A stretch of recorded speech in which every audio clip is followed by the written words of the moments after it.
एक शख्स गुजरे हैं, ये उलमा किराम जानते होंगे, बहुत जबरदस्त, यूं कहो कि डाकू कहो, गैंगस्टर के सरदार कहो, या ये कहो कि आखिरी दर्जे के शराबी, कबाबी, जुआरी, हरामकारी, हरामखोरी, हराम बोली, कोई गुनाह बाकी नहीं। उनका नाम था फुजैल। साथ में बोलो क्या नाम था? फुजैल। फुजैल, सिर्फ इतना याद रखो, क्या नाम था? फुजैल। आखिर में लाम, लाम आखिर में लाम, एल, फुजैल। मेरे प्यारो, वो उनका काम ही क्या था? काफिलों को लूटना। उनकी पूरी एक टीम है, पूरी एक लंबी चौड़ी जमात है, सबका काम है मारना, धारना, फसाद करना, डकैती, चोरी, लूट। और ये सबके सदर, सबके बॉस थे फुजैल। ये कुर्सी पर बैठा करते थे और चारों तरफ अपनी जमात को भेज देते थे, अपनी टीम को भेजते थे, कहते थे हर आने वाले को कत्ल करो, हर आने वाले का माल लूट लो, हर आने वाले को डराओ धमकाओ। आपको मालूम है जब इनकी टीम काम करती थी तो कोई बेचारा परेशान होता तो वो आकर कहता था भाई तुम्हारे बड़े से मुलाकात करा दो, तुम लोग इतना हमको मारते धारते, तुम्हारे बड़े से मुलाकात करा दो। तो टीम वाला क्या कहता, अच्छा है तेरी मेरी मुलाकात हुई, बड़े से मुलाकात करने जाएगा, यानी कौन? फुजैल। मामला वही खत्म हो जाएगा। वो तो सुनने को भी तैयार नहीं होंगे, हम तो कम से कम तेरी बात भी सुनते, वहां तो जाएंगे और सीधे मार धाड़ के सिवा कुछ नहीं होगा। मेरे दोस्तों सोचो कितनी बड़ी हरामकारी, कितनी बड़ी हरामखोरी, कितनी बड़ी हराम बोली, कितने गुनाह। एक राह, बोलो एक राह, हिदायत देने वाला कौन? नहीं साथ में बोलो ना, हिदायत देने वाला कौन? एक राह। फुजैल बैठे, सारा चोरी का माल रखा हुआ है और नाचने वाली नाच रही है, गाने वाली गा रही है, सारी जमात उनके बैठी है, सबके हाथ में शराब के जाम है। हज़रत फुजैल भी बैठे हुए हैं और सबसे बड़े हैं, बड़ी कुर्सी पर बैठे हैं। मालूम नहीं किसने कुरान पाक की एक आयत पढ़ी जो फुजैल के कान में आई। आज काश सुखने वालों के कान में यह आयत आ जाए और मेरे और आपको असर करने वाली बन जाए। बोलो आमीन। कौन सी आयत आई कान में? जो पारा नंबर 27 में आज भी है। बोलो पारा नंबर 27 में आज भी वो कुरान पाक की आयत है। फुजैल देख रहे, गाने वाली गा रही, नाचने वाली नाच रही, बजाने वाले बजा रहे, सारों के हाथ में शराब के जाम है और फुजैल के कान में यह आयत टकराई। कौन सी आयत? अलम यानि लिल्लज़ीना आमनू अन तख़शअ क़ुलूबुहुम लिज़िक्रिल्लाह व मा नज़ल मिनल हक़्क़ व ला यकूनू कल्लज़ीना ऊतुल किताब मिन क़ब्ल फ़ताल अलैहिमुल अमद फ़क़सत क़ुलूबुहुम व कसीरुम मिनहुम फ़ासिक़ून। आयत करीमा का बहुत अच्छा तर्जुमा, लेकिन मैं सादे अल्फाज में तर्जुमा करता हूँ। तर्जुमा ये, कब सुधरोगे, कब सही रास्ते पर आओगे? हम सुखने वालों से और मैं अपने आप से कहता हूँ, कारी अहमद अली कब सुधरेगा?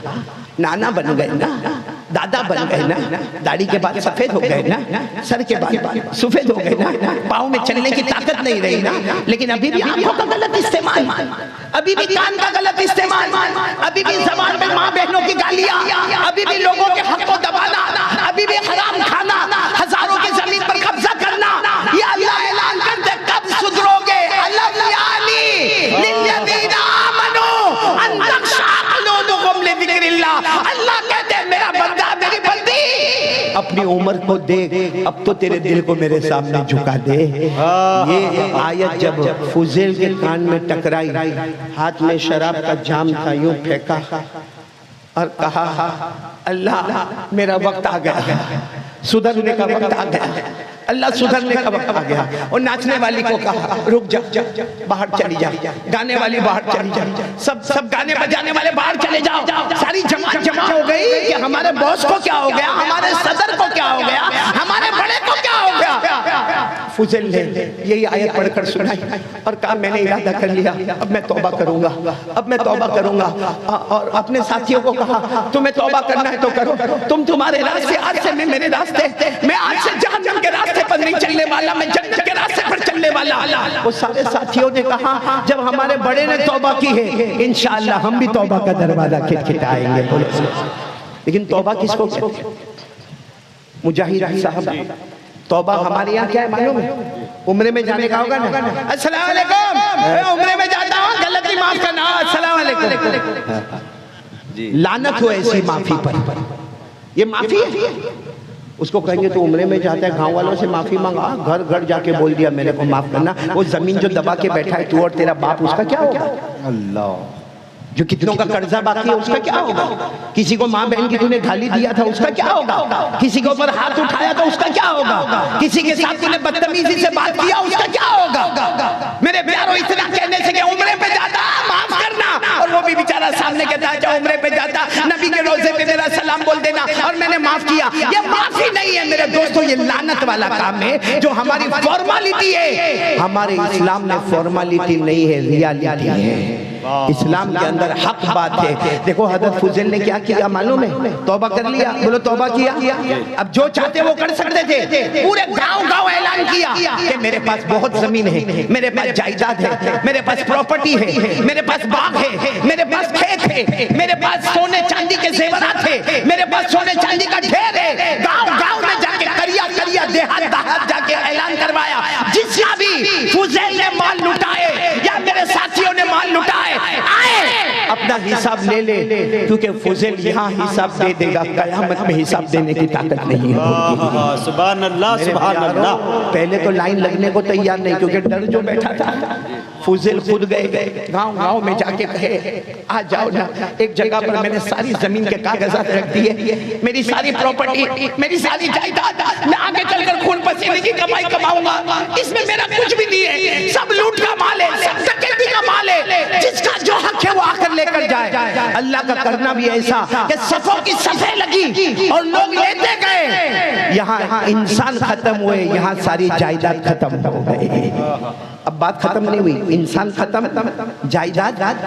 आपने 2 रकात नमाज पढ़ी, साथियों को कहा 2 रकात नमाज पढ़ो, अल्लाह का एहसान है, जितना हमने सबका लिया था सबका दे दिया, अब किसी का कुछ बाकी नहीं, और हमारे पास भी कोई पैसा बाकी।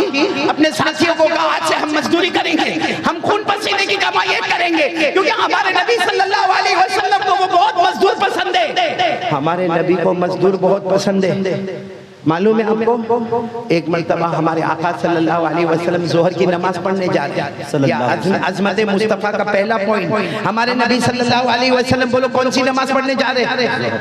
जोहर की नमाज पढ़। अभी वो वाक्य खत्म नहीं हुआ, फुजैल वाला याद दिलाना, ये दूसरे वाक्य पर आ रहा हूँ। हमारे नबी जोहर की नमाज पढ़ने जा रहे, सामने से एक सहाबी आए, और सहाबी को जब हमारे नबी सल्लल्लाहु अलैहि वसल्लम ने देखा, हमारे नबी ने आवाज़ बुलंद अस्सलामु अलैकुम व रहमतुल्लाहि व बरकातुहू। वो सहाबी वो जंगल में से आए थे, पूरे पसीने में, और पूरे बदन पर पसीना, और चेहरे पर पसीना, और बदन में बदबू, और वो आए और दूर से कहने लगे वालेकुम अस्सलाम व रहमतुल्लाहि व बरकातुहू। हमारे नबी ने यूं हाथ बढ़ाया, क्यों? मुलाकात, मुसाफा। और साहबी करीब आए और क्या कहा? सलाम किया ना आपने? मैंने सलाम का जवाब दे दिया। अल्लाह के रसूल मुलाकात की बात करने का हमारे नबी ने फरमाया, माँ बातों का क्या हो गया तुमको? अरे लोग मेरी मुलाकात के लिए तमन्ना करते हैं। अरे नबी के हाथ नहीं, नबी के कदम वो मुबारक कदम थे जहाँ जिब्राइल आके चूमा करते थे। हमारे नबी के तलवे को जिब्राइल चूमा करते थे, जिनके तलवे इतने मुबारक हो गए, कसम परवरदिगार की उनका हाथ कितना मुबारक हो। हमारे नबी ने कहा आओ मुलाकात करो, दूसरी मर्तबा नहीं, अल्लाह के रसूल मुलाकात नहीं। हमारे नबी ने कहा क्यों मुलाकात नहीं करते? सहाबी रोने लगे, रो कर कहने लगे अल्लाह के रसूल जंगल में से आया, पूरे बदन पर पसीना है, पूरे बदन में बदबू है, और ये मेरा हाथ है ना, लकड़ों को काट काट के खुरदुरा हो गया। मेरा हाथ ऐसा सपाट नहीं है, आपका हाथ। हजरत अनस फरमाते मेरे नबी से कोई मुलाकात करता ऐसा लगता जैसे रेशम कपड़े को उसने छू लिया है। हमारे नबी का हाथ ऐसा मुबारक हाथ है, आपका हाथ बहुत मुबारक है। आपके हाथ को जिब्राइल चूमा करते, फरिश्ते आते हैं, मेरा हाथ खुरदुरा है, मेरे बदन पर पसीना है। मेरे प्यारों वो सहाबी बोल रहे थे, हमारे नबी आगे बढ़ गए, हमारे नबी ने उनको गले लगा लिया, फिर मुसाफा किया और कहा उस जात की कसम जिसके कब्जे में मोहम्मद की जान है, हलाल रोटी के लिए जिसके हाथ मोटे हो गए, हलाल रोटी के लिए जिसके हाथ में खुरदुरा आ गया, समझ लो जहन्नम तो दूर की बात, जहन्नम का धुआं भी उसके करीब नहीं आया। सुभान अल्लाह। नारे तकबीर, नारे तकबीर। उलमाए कराम, अज़मत मुस्तफ़ा कॉन्फ्रेंस। सुभान अल्लाह, सुभान अल्लाह। अल्लाह कबूल फरमाए। मैं फिर वो वाक़े पर आ रहा हूँ। हज़रत हुसैन ने 2 रकात नमाज पढ़ी नफल, सारे टीम वालों को कहा 2 रकात नमाज पढ़ो, हमारा माल भी खत्म और मांगने वाले भी कंप्लीट हो गए। अल्लाह का करम। अभी तो हज़रत हुसैन ने सलाम फेरा होगा, एक यहूदी आया। कौन है? एक यहूदी आकर कहता मैं यहूदी हूँ, मेरा हक बाकी है। हज़रत हुसैन, सच बता उस वक्त आदमी को कितना अफसोस होता। कहते अच्छा तुम्हारा हक बाकी है, अब तो मेरे पास कुछ भी नहीं है, लेकिन जो भी तुम्हारा हक बाकी है लिखवा लो, हम लिख लेंगे, मैं और मेरे साथी कमा कर आपको कुछ दिन में पहुंचा देंगे, लेकिन तुम्हारा हक क्या बाकी है? उस यहूदी ने कहा मुझे पहचाना नहीं, वहाँ दूर मेरा एक बाग है, कौन मेरे बाग में बहुत सारे फल वल आते हैं, आप और आपकी टीम आते थे मेरे बाग में और मेरे अच्छे अच्छे फलों को आप लोग तोड़ते थे और मैं कोने में बैठकर देखा करता था, क्योंकि मुझे मालूम था कि अगर मैं कुछ कहूंगा तो तुम मुझे मार डालोगे। तुम मेरा बाग, मेरी जमीन, मेरा पानी, मेरा दरख्त, मेरा पत्ता, और तुम आके फल तोड़ते थे, कभी कभी जूस बनाते थे, कभी कभी पीते थे, कभी कभी खाते थे, और तुम फुजैल तुम तो बीच में कुर्सी में बैठकर मुझे देखकर हंसते थे, क्या तुम मुझे भूल गए? फुजैल ने कहा सब याद है, कितने फ्रूट, कितना जूस, लिख लो, हम तुम्हारा हिसाब चुका देंगे। बोलो सुभान अल्लाह। ये तौबा है। उसने क्या जवाब दिया मालूम? कहा मैं यहूदी हूँ, मुझे कुछ नहीं चाहिए, मुझे सिर्फ एक काम चाहिए। कहा क्या काम चाहिए? कहा ये पहाड़ नजर आता है, पहाड़। अब वो जाहिर बात है पहाड़ी इलाका था, तो फुजैल ने कहा नजर आता है, बरसों से नजर आता। कहा उसको 10 कदम हटा दो, मेरा हक पूरा हो जाएगा। पहाड़ को 10 कदम हटा दो। हज़रत फुजैल ने कहा कैसी बातें करते हो? और सच बताओ अगर फुजैल का वो जमाना होता तो यहूदी ऐसा बोलता नहीं, और अगर बोला होता तो उसके कितने टुकड़े हो गए होते। फुजैल ने कहा ऐसी कैसी बातें करते हो? पहाड़ हटाना क्या इंसान के बस की बात नहीं है, हम नहीं हटा सकते पहाड़ को। यहूदी ने क्या जुमला कहा मालूम? मत हटाओ, मैं यहूदी हूँ, कयामत में तुम्हारे नबी को तुम्हारी शिकायत करूंगा, कयामत में तुम्हारे नबी को तुम्हारी शिकायत करूंगा कि तुम्हारे उम्मती ने मेरा हक मारा था। हज़रत फुजैल जो ज़ारो कतार रोए, मालूम है क्या किया? अपने साथियों को कहा नामुमकिन है, पहाड़ नहीं हटेगा, लेकिन ले लो कुल्हाड़ी, अपने हाथ में ले लो। सारे साथियों को कहा कुल्हाड़ी लो और जाकर पहाड़ के पत्थर को तोड़ो, मैं खुद भी तोड़ता हूँ। तोड़ते जाओ, 10 कदम दूर लगाते जाओ, तोड़ते जाओ, 10 कदम दूर लगाते जाओ। आपको मालूम है मेरे प्यारों, वो साथी और हज़रत फुजैल सिर्फ पानी के घूंट पीते गए। किताबों में लिखा 48 घंटे पत्थर तोड़ते गए, 10 कदम पहुंचाते गए, पत्थर तोड़ते गए, 10 कदम पहुंचाते गए। 48 घंटे के बाद फुजैल बैठे, अभी तो कुछ भी हुआ नहीं है, कहने लगे अल्लाह मैं हार गया, अल्लाह मेरे साथी हार गए, अल्लाह तेरे सिवा कोई नहीं, अल्लाह मैं गुनहगार, अल्लाह बेशक मैं गुनहगार, अल्लाह मैं शराबी, कबाबी, जुआरी, लेकिन अल्लाह मुझसे ये काम नहीं होता। बस इतना कहा, एक हवा चली, एक तूफान आया, एक धुआं उठा, कुछ देर के लिए धुआं उठा, उसके बाद में जब सबकी आंख खुली, पहाड़ 10 कदम दूर पहुंच चुका था। बोलो सुभान अल्लाह, सुभान अल्लाह। 10 कदम दूर पहुंच चुका था। फुजैल दौड़े दौड़े गए, वो यहूदी को लेकर आए, मेरा अल्लाह बहुत प्यारा है, पहाड़ यहाँ था, 10 कदम दूर आ गया।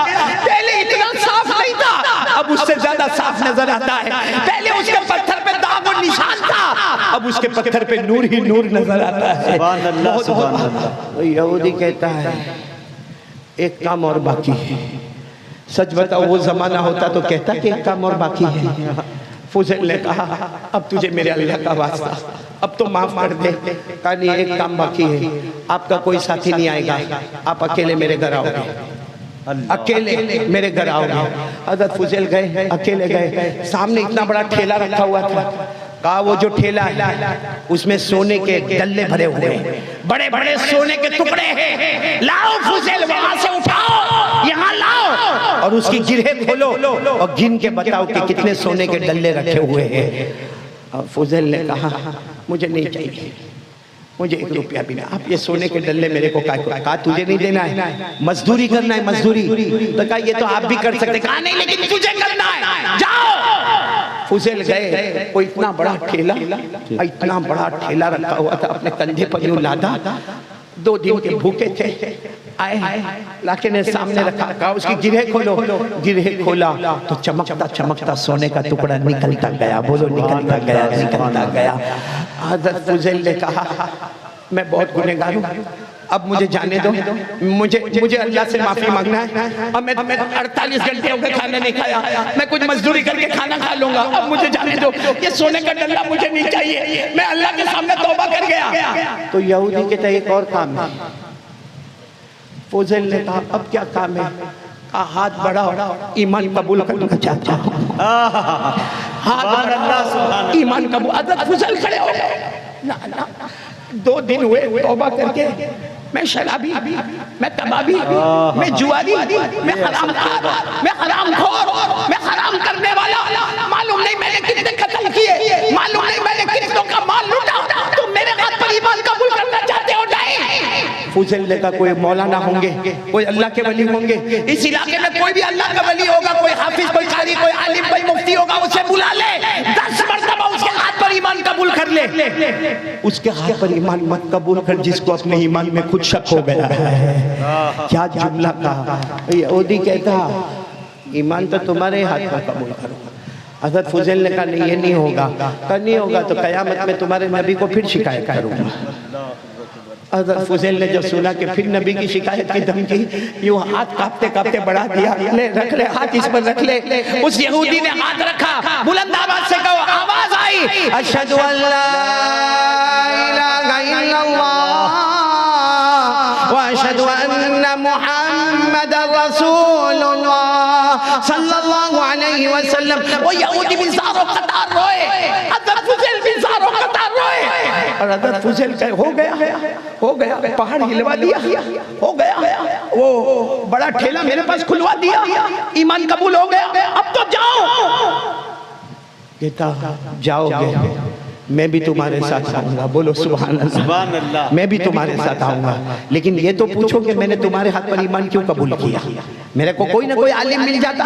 अरे हमारे गांव में, इलाके में, देहात में कोई हाफिज, कोई कारी, कोई आलिम, कोई मुफ्ती, कोई मुजव्विद मिल जाता, मैं उसके हाथ पर ईमान कबूल कर लेता। मैंने तुम्हारे हाथ पर ईमान क्यों कबूल किया?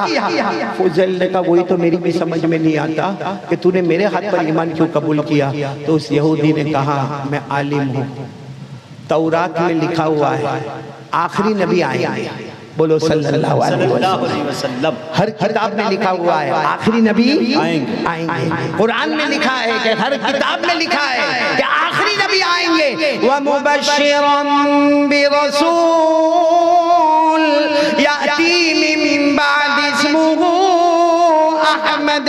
हर किताब में लिखा है आखिरी नबी आएंगे, नाम मोहम्मद और अहमद होगा। वो यहूदी कहता है मैंने तौरात में पढ़ा है आखिरी नबी आएंगे, और मैंने ये भी पढ़ा है आखिरी नबी का कोई भी उम्मती सच्ची तौबा करेगा, अल्लाह उसके हाथ से पहाड़ को भी हिला देगा। क्या बात। और उसी तौरात में लिखा है, उसी तौरात में लिखा है कि आखिरी नबी आएंगे और उनका उम्मती सच्ची तौबा करेगा, वो नामुमकिन को मुमकिन करेगा। अरे वो मिट्टी पर हाथ रखेगा, अल्लाह उस मिट्टी को सोने का टुकड़ा बना देगा। वो यहूदी ने कहा वो जो तुम ठेला लेकर आए उसमें मैंने मिट्टी रखी थी, वो जो तुम ठेला लेकर आए उसमें मिट्टी के डल्ले रखे थे, तुमने हाथ रखा खोला सोने के डल्ले बन गए। यहूदी कहता अल्लाह की कसम आखिरी नबी का इस वक्त जो सबसे प्यारा उम्मती होगा वो होगा जिसके हाथ पर मैंने ईमान कबूल किया है। सुभान अल्लाह, सुभान अल्लाह। मेरे दोस्तों ये है तौबा। वो थी जहन्नम, ये थी तौबा। अगर मैं आगे बयान न करूं तो काफी है कि आज एक इरादा करो कि हम में से किसी को जहन्नम में जाना नहीं, जहन्नम के शोले देखना नहीं है, भड़कती हुई आगों को देखना नहीं है, वो तपाने वाली और जलाने वाली आगों को देखना।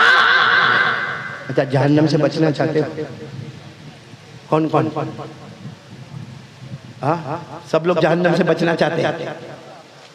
अरे हाँ बोलो ना, नहीं साथ में बोलो ना। हाँ तो सबसे पहले हम उस अल्लाह का जिक्र न करें। एक बात आपको बताओ, हजरत सुलेमान अलैहिस्सलातु वस्सलाम नाम सुना है आपने? क्यों जवाब क्यों नहीं देते? जी सुना है ना? आपको कोई टेंशन तो नहीं? वो जो हमको दावत देने वाले मिर्जा यूसुफ है कि गए? है ये पीछे बैठे, आप बैठे। इन्होंने मुझे बड़ा अजब जुमला कहा जी, मैं हैरान हो गया। सबसे पहले तो इनकी वालिदा के लिए दुआ करो, अल्लाह उनकी उम्र में खूब बरकत अता फरमाए, और इनके वालिद मरहूम के लिए दुआ करो, अल्लाह उनकी करवट करवट मगफिरत करे। आमीन। वाकईतन माँ और बाप बहुत बड़ी दौलत है बेशक बेटा, मुजाहिद बहुत बड़ी दौलत है। इसी उड़ीसा में मैं बयान करने के लिए आया था रामकापुर में जी। और वहाँ मुझे खबर आई थी कि मेरी माँ बहुत बीमार हो गई। अल्लाह। उसी वक्त मुख्तसर पौना घंटे का बयान करके दूसरे दिन फ्लाइट पकड़ कर चला गया। 1.5 दिन माँ के कदमों में खड़ा रहा, फिर वो अल्लाह को प्यारी हो गई। एक ज़माने पहले अब्बा भी अल्लाह को प्यारे हो गए। बहुत बड़ा अजीब मामला होता है मेरे प्यारों। अल्लाह हमारे मिर्ज़ा यूसुफ की वालिदा की उम्र में बरकत अता फरमाए, इनके वालिद को अल्लाह इनकी कब्र को नूर से भर देवे, आज के पूरे जलसे का सवाब अल्लाह इनके वालिद मरहूम को पहुँचा देवे, बोलो आमीन। लेकिन हमें यूसुफ भाई से कुछ बात कर रहा था, मेरे को क्या कहने लगे मालूम, मजमा बहुत बड़ा है। मैंने कहा अल्लाह का करम है, मजमा लाने वाला कौन? अल्लाह। फिर मुझे क्या कहते मालूम, 20,000 तो औरतें आई। अल्लाह। इनको कैसे पता चला? इनको कैसे? तो बीवी का मैसेज आया, देखने तो नहीं गए होंगे। ये बीवी का टेंशन। आपने भी शादी कर ली ना, अल्लाह आपको उम्रा भी नसीब फरमावे इंशाअल्लाह। बहुत जल्दी अल्लाह आपको उम्रा नसीब फरमावे इंशाअल्लाह, और सबको अल्लाह उम्रा नसीब फरमावे। मेरे नालायक को भी अल्लाह उम्रा नसीब फरमावे। शादी करिए आपने जी, कोई एक्सपीरियंस? यानी वो जिंदगी अच्छी थी, ये जिंदगी अच्छी, ये जिंदगी। मैं आपको बात सुना, बहुत पते की बात सुनाता हूँ। देखो समझ में आ, जैसा हमारे मुजाहिद साहब ने कहा ना कि अभी समझ में आवे तो ठीक है, नहीं समझ में आवे तो 4 महीने के बाद समझ में। लेकिन बहुत समझने वाली बात है। एक आदमी गाड़ी चला रहा है, बोलो एक हस्बैंड शोहर क्या चला रहा है? गाड़ी। अब सामने से भी गाड़ी आ रही है, एक्सीडेंट होते बचा, बहुत करीब, बहुत जबरदस्त ब्रेक लगा, बच गया। अगर जो टकरा जाता तो मर जाता, कुचल जाता। वो बच गया। उसने कहा भाई बचने वाला ऐसा ही करता है ना, हाँ, बच गया। पीछे से एक जिन्नात की आवाज आई, ए शुक्र मान, मैंने तेरे को बचा लिया, वरना इतना बड़ा एक्सीडेंट होता कि तेरे टुकड़े टुकड़े हो जाते। तो जिन्नात तो दिखा नहीं, लेकिन उसने कहा बहुत बहुत शुक्रिया, जज़ाकल्लाह, थैंक यू, बहुत तेरा एहसान। चलो हो गया। 3 दिन बाद वही आदमी रास्ते में चल रहा है। अब आपको मालूम है हमारी म्युनिसिपैलिटी वाले जगह जगह खड्डे बना देते। अब वो बेचारा चल रहा था, उसको नहीं मालूम कि आगे खड्डा है। एक पाँव चला गया, दूसरा पाँव जाता था, किसी तरह उसने जोर लगा के अपने आप को बचाया, और उसने देखा कि अगर मैं खड्डे में गिरा होता कोई मेरे को बचाने वाला नहीं होता। मालूम नहीं कितने देर तक मैं खड्डे में पड़ा रहता और सर वर क्या होता मेरा। तो पीछे से फिर आवाज आई जिन्नत के, क्या हुआ? गिर जाता, मैंने खींच लिया, वरना एक पाँव तो अंदर चला गया था, कोई एक पाँव के बलबूते बाहर नहीं आता, मैंने खींच लिया, शुक्र मान, तेरी जान बच गई। बहुत बहुत शुक्रिया, जज़ाकल्लाह, थैंक यू। अब कुछ दिन के बाद ये बिल्डिंग पर है, अपनी बिल्डिंग पर कुछ काम कर रहा है, अचानक पाँव फिसला, अब वो 5 मंजिले से गिर रहा है। अच्छा गिर रहा है, अचानक दरमियान में 2 पाइप नजर आ गए, उसने पाइप को पकड़ लिया और फिर धीरे धीरे धीरे करके उतर के बैठ गया। अगर मैं वहां से गिरा होता और सर पे मान लगी होती, ब्रेन हेमरेज हो गया होता, मैं मर गया होता। अचानक ये 2 पाइप आ गए और मैं आ गया। पीछे से फिर आवाज, जिन्नत ए शुक्र मान, 2 पाइप मैंने खड़े कर दिए, बच गया तू। हाँ बच गया, शुक्रिया अदा कर मेरा। आज ये गुस्से में, बड़ा गुस्से में, मुजाहिद आपकी तरह बड़ा गुस्से में क्या कहता मालूम है? आज कोई शुक्रिया नहीं, मेरे को पहले मेरे सवाल का जवाब बता। जिन्नात कहता क्या सवाल का जवाब? अरे एक्सीडेंट में तूने मेरे को बचा दिया, बराबर है। फिर कुछ दिन पहले मैं वो खड्डे में गड्ढे में गिरने वाला था, तूने मुझे बचा लिया। आज बिल्डिंग से गिरने वाला था, तूने मुझे बचा लिया। कम वक्त तू शादी के दिन कहाँ था?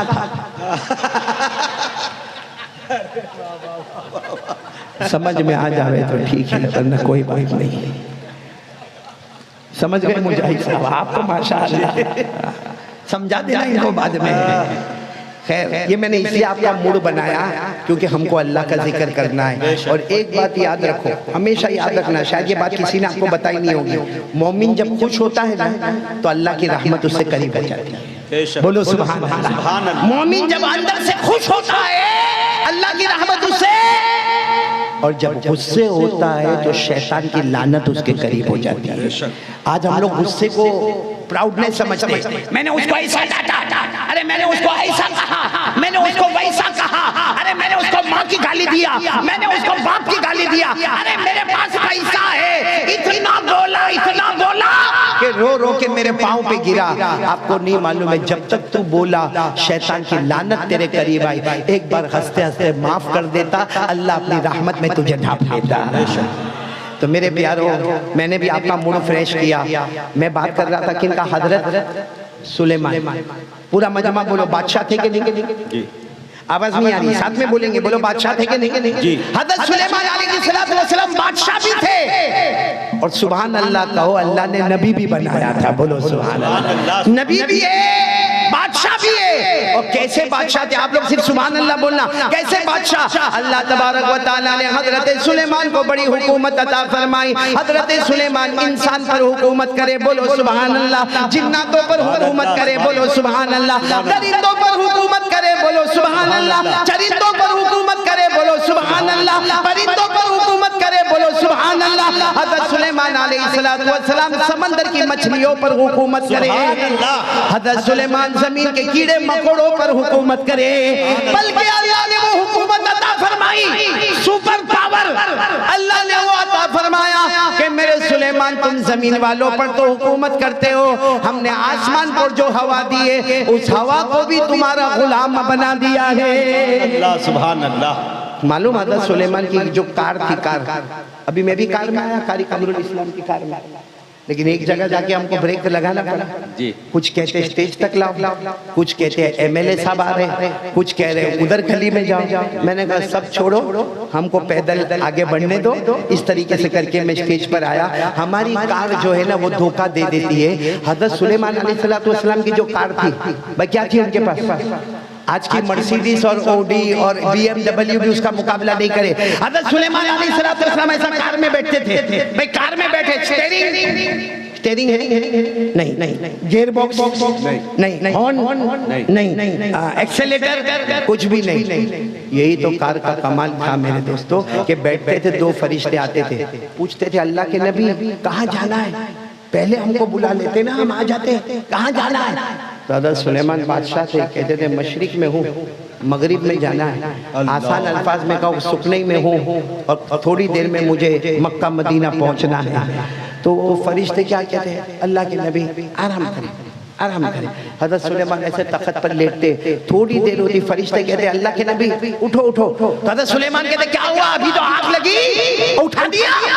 कहा फाइनल डेस्टिनेशन आ गए, जहां आपको जाना है वहां गए। तो हज़रत सुलेमान कहते इतनी देर में मैं यहाँ पर पहुंच गया। वो फरिश्ते कहते अल्लाह ने हवा को भी आपका गुलाम बनाया है। सुभान अल्लाह, सुभान। इसी को अल्लाह ने फरमाया पारा नंबर 23 में, अल्लाह ने फरमाया फसखरना लहु रीह, सुभान अल्लाह, तजरी बिअमरिही रुखा। अल्लाह फरमाते पैगंबर मैंने हवा को तुम्हारा गुलाम बना दिया, तुम इशारा करते जाओगे, हवा आगे आगे तुम्हें उड़ा उड़ा के लेके जाएगी।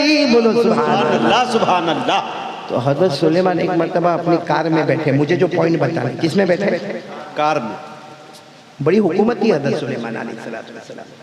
कार में बैठ गए और यूं उड़े। कोई बेचारा खेती में, कोई खेडूत फार्मर, कोई किसान खेती कर रहा था, उसने देखा हाँ हमारे बादशाह गाड़ी में बैठे, तख्त पर बैठे, हवा में उड़ गए। तो जब वो हवा में उड़ने लगे ना हज़रत सुलेमान, तो वो जो किसान जो खेत में काम करता था रखा सुभान अल्लाह, सुभान अल्लाह, सुभान अल्लाह। क्या कहा? बोलो सुभान अल्लाह, सुभान अल्लाह, सुभान अल्लाह। हज़रत सुलेमान अलैहिस्सलाम वापस आए और सीधे लैंड हुए उसी के खेत में। भाई वो तो कहीं भी लैंड हो सकते थे। तो वो किसान घबरा गया, क्योंकि हज़रत सुलेमान ने दरवाज़ा खोला, बाहर आए। वो किसान कहने लगा अभी तो आप उड़े थे, आप वापस क्यों इधर आ गए? तो कहा तुमने क्या कहा? मेरे तख्त को देखकर क्या कहा? कुछ नहीं कहा। मैंने कहा सुभान अल्लाह, सुभान अल्लाह, सुभान अल्लाह। हज़रत सुलेमान अलैहिस्सलाम ने फरमाया मेरी पूरी जिंदगी मेरी बादशाह, मेरा ये तख्त सब नीचे रह गया, तेरा सुभान अल्लाह उससे भी ज्यादा ऊपर चला गया। सुभान अल्लाह, सुभान अल्लाह। तो कौन कौन तैयार है अल्लाह का जिक्र करने के लिए? बोलो करेंगे इंशाअल्लाह। गर्दन झुका दे, मैंने शुरू में जिक्र नहीं करवाया था, गर्दन झुका दे, गर्दन झुका दे, और मैं और आप सबकी जुबान पर अल्लाह का नाम शुरू करें, एक साथ में शुरू करें। अल्लाह